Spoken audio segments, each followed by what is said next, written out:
Hello friends, stereochemistry is that nomenclature, ये हमारा topic है। तो इज दैट सिस्टम या सिस ट्रांस सिस्टम जो कि ज्योमेट्रिक आइसोमर्स के लिए दिया गया है। यहाँ सिंपल केस हम ज्योमेट्रिक आइसोमरिज्म का स्टडी करते हैं।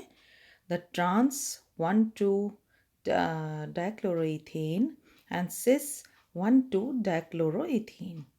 सो बेसिकली एक चीज़ हमें देखनी है कि जब ज्योमेट्रिक आइसोमरिज्म है तभी हम ये सिस्टम को यूज़ करते हैं, सिस ट्रांस या E Z. So we can tell which is cis and which is trans by just looking at them. देखने पर हम पता कर सकते हैं कि सिस या ट्रांस कौन सा आइसोमर होगा।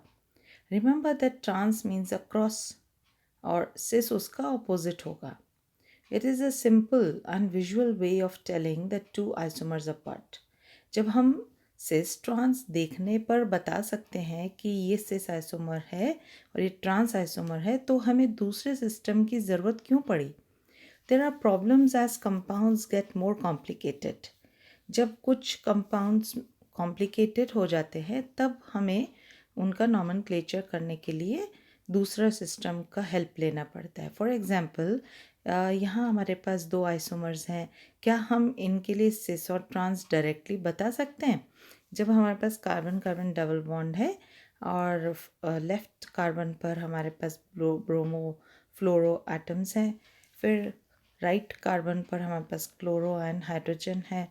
सो this is not easy to give the names cis and trans because everything attached to the carbon carbon double bond is different.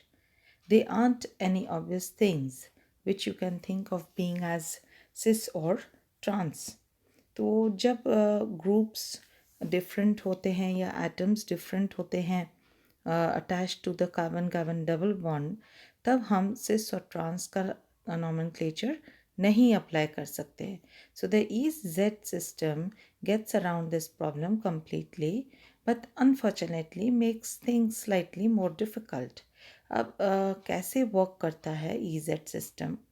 We'll use two compounds as an example to explain how the system works.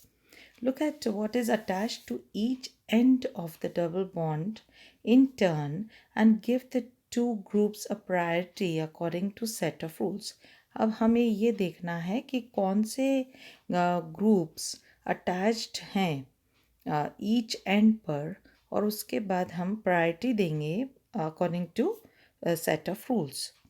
तो पहला isomer है हमारे पास, जहाँ left पे हम देखते हैं कि हायर प्रायोरिटी का जो कार्बन हमारे पास है उसमें हम ब्रोमीन को हायर प्रायोरिटी देंगे। सी ब्रोमो फ्लोरो एक एंड पर, दूसरे एंड पर क्लोरो एंड हाइड्रोजन।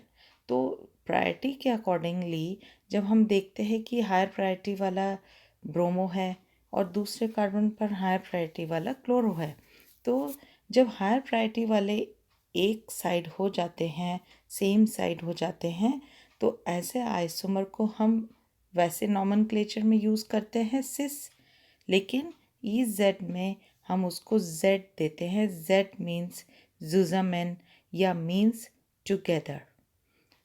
दूसरे आइसोमर में हम देख रहे हैं कि हायर प्रायोरिटी वाला ब्रोमीन है वो एक एंड पर है, दूसरे एंड में हम देख रहे हैं हायर प्रायोरिटी वाला जो एटम है क्लोरीन, वो उसकी अपोजिट है।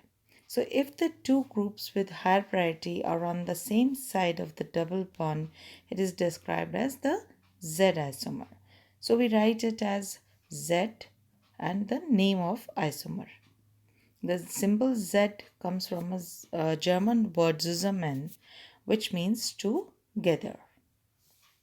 If the two groups with a higher priority are on opposite sides of the double bond, then this is E isomer. E means entgegen, which means opposite. So the two isomers are Z and name of isomer, and the second one is E and name of isomer. So we can summarize as E the higher priority groups are on the opposite sides of the double bond, and Z, the high priority groups are on the same side of the double bond. So the three possible suggestions for remembering. E means enemies which are on opposite sides. Z means high priority groups are on same side. So EZ notation, very simple, and the shapes of E and Z isomers are also opposite the shapes of letters E and Z. So this is a simple suggestion that how to remember what is E isomer and the Z isomer. Thank you.